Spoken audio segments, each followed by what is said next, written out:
Hello বন্ধুরা, আজ তোমাদের কাছে ডিম আলু রেসিপি শেয়ার করছি। 4টে ডিম নিয়েছি। ডিমগুলো কড়ার মধ্যে দিয়ে তাতে পরিমাণ মতো লবণ দিয়ে ডিমগুলোকে কুচো কুচো করে ভেজে নিচ্ছি।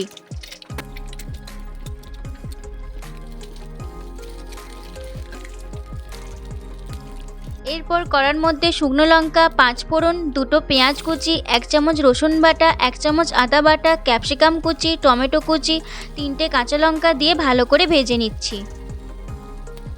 ভাজা হয়ে গেলে 1 চামচ হলুদ গুঁড়ো, 1 চামচ জিরে গুঁড়ো, একটা ছোটো বাটিতে সর্ষে গুঁড়ো, অল্প একটু জল, 1 চামচ কাশ্মীরি লঙ্কা দিয়ে ভালো করে কষিয়ে নিলাম। কষানো হয়ে গেলে কুচিয়ে রাখা আলু, 1 বাটি জল ও পরিমাণ মতো লবণ দিয়ে ঢাকনা দিয়ে দিলাম সেদ্ধ হওয়ার জন্য। সেদ্ধ হয়ে গেলে ভেজে রাখা ডিমগুলো দিয়ে ভালো করে মিশিয়ে নেব। রেডি হয়ে গেল আমাদের ডিম আলু রেসিপি। একবার অবশ্যই বানিয়ে দেখবে।